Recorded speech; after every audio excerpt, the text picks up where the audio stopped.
अहमद जी, मुझे बताइए, एक खुशी अपने आप में हो गई है बिकॉज जिस तरीके से बात कर रहे थे रोहित शर्मा, ऐसा लगा उनसे पूछा गया कि जी आप क्या करते हैं, तो उन्होंने कहा कोई फ़र्क नहीं पड़ता, बस अब हम जाएंगे, हमने जाके खेलना है और बिकॉज हमने लास्ट मैच चेस किया था so we are very confident. But आपको लगा ऐसा कि वो बॉडी लैंग्वेज वो नहीं सपोर्ट कर पा रही थी? कीपिंग इन माइंड के लास्ट में जो चेस किया था वो कहीं ना कहीं मैच फंस रहा था अगर शुभमन गिल अगर वो 100 ना करते और इतनी कंसिस्टेंसी से बैटिंग ना करते। जी अहमद, देखें इसमें सबसे पहले तो एक गुड न्यूज़ हमारे पास ये है कि रिजवान ने टॉस जीत लिया और टॉस जो है वो इन कंडीशंस के अंदर जहाँ पर पिच ड्राई हो और पिच स्लो खेल रहा हो और वक्त के साथ साथ ये मज़ीद स्लो होगा जिससे स्लो और लो बाउंस होगा, तो इसमें टॉस जीत कर पहले बैटिंग करना ही अक्लमंदी है। दूसरी बात यह है कि पाकिस्तान की टीम अगर हम देखें रिसेंट पास के अंदर, तो जिस तरह से माजी में हमारी स्ट्रेंथ बॉलिंग हुआ करती थी, अब अनफॉर्चुनेटली हमारी स्ट्रेंथ बॉलिंग नहीं है।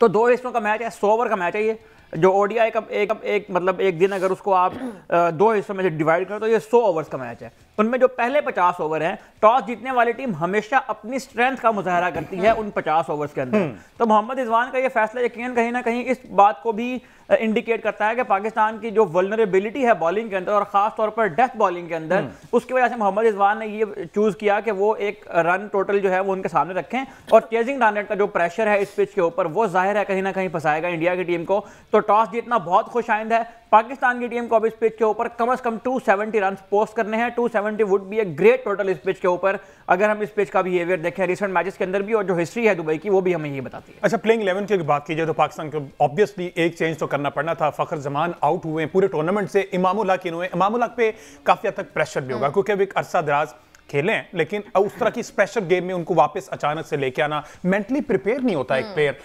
किसी प्लेयर को पता हो ना कि मैंने एक बड़ा टूर्नामेंट खेलना है तो उसकी तैयारी, क्योंकि मेंटल हेल्थ और ये दिमाग से स्ट्रांग होना बहुत ज्यादा जरूरी है। इमाम आए हैं, वैसे ट्रैक रिकॉर्ड इमाम का अगेंस्ट इंडिया में सही साहब क्या कहता है, क्योंकि बाबर आजम का तो अच्छा है ही है, साथ इमाम को भी जरा डिटेल बताइए इनकी। देखिए वैसे ओडीआई करियर में इमामुल हक ने 72 ओडीआई मैचेस खेले हैं, 48 की इनकी एवरेज है। अच्छा। और अभी जो फर्स्ट क्लास में इन्होंने बैटिंग की है उसमें भी ये 2 सेंचुरियां स्कोर करके आ रहे हैं। लास्ट मैच भी इन्होंने खेला उसमें भी उन्होंने 100 स्कोर किया है, तो कॉन्फिडेंस तो इनका हाई है और ये बिल्कुल ना समझ में आने वाला फैसला था कि ओडीआई क्रिकेट में आप एक स्पेशलिस्ट बैट्समैन को जो है वो कैसे बाहर कर सकते हैं। इंडिया के खिलाफ आपने रिकॉर्ड की बात की है तो इंडिया के खिलाफ को बहुत ज्यादा मैचेस तो उन्होंने नहीं खेले हैं। 2018 से अब तक पाकिस्तान 5 मरतबा इंडिया के बदले मुकाबिल हुआ, 5 मैच में शिकस्त हुई। इमामुल हक कोई बड़ी इनिंग अब तक तो इंडिया के खिलाफ नहीं खेल पाए हैं। बाबर आजम भी जो है वो जो आखिरी मैच उन्होंने खेला इंडिया के खिलाफ उसमें उन्हें 50 रन स्कोर किए थे। तो 31 की एवरेज बाबर आजम की है इंडिया के खिलाफ, और इमामुल हक और बाबर आजम अलबत्ता एक ऐसी जोड़ी हो सकती है कि जो माजी में भी रन बनाती रही है और इन दोनों की जो अंडरस्टैंडिंग है आपस में ये भी बहुत अच्छी है। गो के 1-2 मौके पर इमामुल हक ने जो है बाबर आजम को रन आउट भी करवाया है और बाबर आजम ने उसके ऊपर खफगी का और नाराजगी का इजहार भी किया है, लेकिन इन दोनों का जो एक ट्रैक रिकॉर्ड है माजी में साथ खेलने का वो बहुत ही अच्छा है। पाकिस्तान ने जो हाईएस्ट चेज किया था अपना ऑस्ट्रेलिया के अगेंस्ट कज़ाफ़ी स्टेडियम में, उसमें भी इन दोनों ने सेंचुरी स्कोर की थी। और इमाम का वापस आना यकीनन फ़खर जमान को भी बूस्ट देगा क्योंकि दूसरे एंड पर जो प्लेयर खड़ा होता है वो भी जाहिर है कि मैटर कर रहा होता है। जिस तरह वो कंफर्टेबिलिटी उनकी फ़खर जमान के साथ है, ऑलमोस्ट उसी तरह कंफर्टेबिलिटी बाबर की जो है वो इमामुल हक के साथ भी है। तो इमाम की इंक्लूजन यहाँ पर अच्छी हो सकती है और इमाम बहुत अच्छा खेलते हैं स्पिन को भी, और जो इस तरह की स्लो विकेट्स हैं उनके ऊपर दुबई में टेस्ट क्रिकेट भी खासी खेल चुके हैं इमामुल हक। और पाकिस्तान के लिए एक मतलब तवील अरसे से इनकी जो ओडीआई क्रिकेट की कारकर्दगी है, ओडीआई स्पेशलिस्ट ओपनर के तौर पर इमाम के इंक्लूजन को यकीनन सराहा जाना चाहिए और हम उम्मीद रखते हैं कि वो आज हमें स्कोर करके अच्छा कंसिस्टेंट तो है सारा। मैं एक मीम चल रही थी बड़ी मजे की, वो मैं बताता हूँ, क्योंकि तमाम जितने भी क्रिकेटिंग ये नेशन खेल रहे हैं ना 8, अग्रेसिव उनका स्टार्ट है। अब पाकिस्तान का अग्रेसिव नहीं रहा, तो एक मीम बड़ी मजे की थी, बाबर इमाम को कह रहे हैं कि तू खुल के खेल मैं खड़ा हूँ, वो कहते नहीं तू खुल के खेल मैं खड़ा हूँ, तो दोनों एक दूसरे पे डाल रहे हैं कि जनाब आप खुल के खेलो मैं एक साइड पे खड़ा हूँ।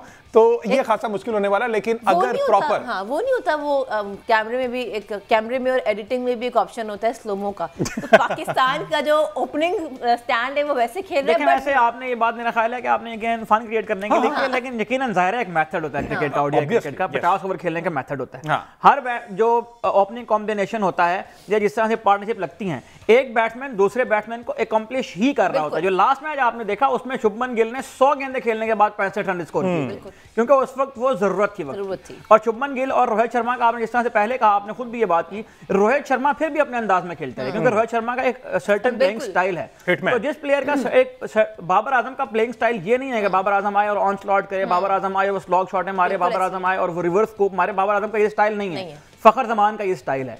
तो फ़खर जमान का टीम में ये रोल था कि वो आके रन रेट तेज करे। बाबर आजम का ये रोल था, जिस तरह इन्होंने न्यूजीलैंड के अगेंस्ट भी आके एक 400 रन का हदफ पाकिस्तान ऑलमोस्ट वो भी चेज कर लेते हैं हम, अगर उस दिन बारिश ना होती जिस तरह से उन्होंने खेला था।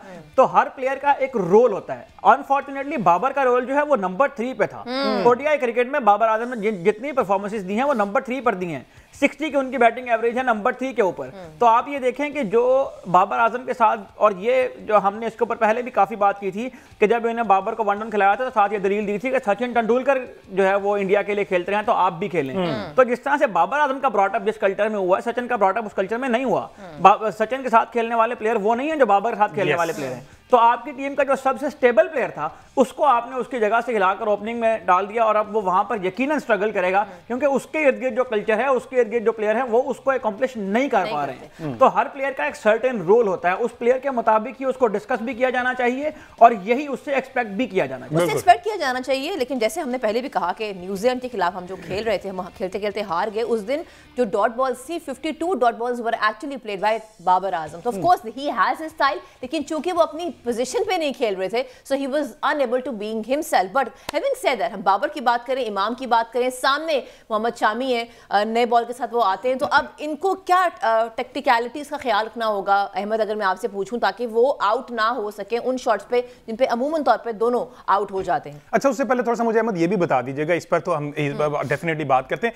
ऐसे कौन से प्लेयर हैं, क्योंकि पिच रिपोर्ट हमारे सामने थी, हमने टॉस जीत कर पहले बैटिंग, तो ऐसे कौन से प्लेयर हैं जो इफेक्टिव हो सकते हैं इस कंडीशन को, इस विकेट की सूरत-ए-हाल को समझते हुए? जैसे आप बता रहे थे ना कि साउथ शकील हो सकता है कि अच्छा परफॉर्म करे, वो इस तरह की कंडीशन खेलते हैं। विकेटों के ऊपर स्कोर किए हैं जहां पर स्पिन जो है वो जो स्पिन फ्रेंडली विकेट है, आपको याद होगा श्रीलंका में जाके उन्हें डबल हंट किया था टेस्ट मैच के अंदर। साउथ शकील यहां पर अच्छा खेल सकते हैं। मोहम्मद रिजवान और सलमान अली आगा, इनकी अगर हम आखिरी 10 इनिंग्स भी देखें तो सलमान अली आगा ने 57 की एवरेज रन बनाए हैं आखिरी 10 इनिंग में। मोहम्मद रिजवान ने जो है 52 की एवरेज रन बनाए हैं आखिरी 10 इनिंग में।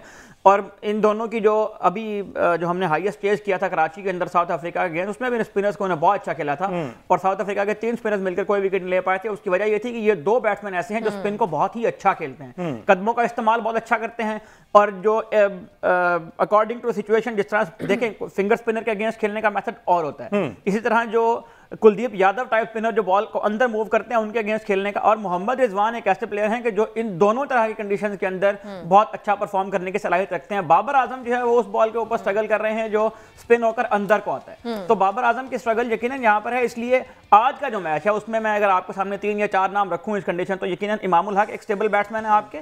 इमामुल हक के बाद साउथ शकील जो माने जाते हैं, और कराची से जो प्लेयर आमतौर पर आते हैं वो स्पिन को अच्छा खेलते हैं। उसके बाद मोहम्मद रिजवान और सलमान अली आगा, ये 3-4 प्लेयर हैं जिनसे हमें उम्मीदें वाबस्ता है आज के मैच। हम ब्रेक पे बढ़ेंगे, लेकिन ब्रेक से वापस आके वी विल डिस्कस के इमाम और बाबर किस तरीके से आज टेक्निकलिटीज को डील कर सकते हैं, बिकॉज अंडर प्रेशर गेम है ये।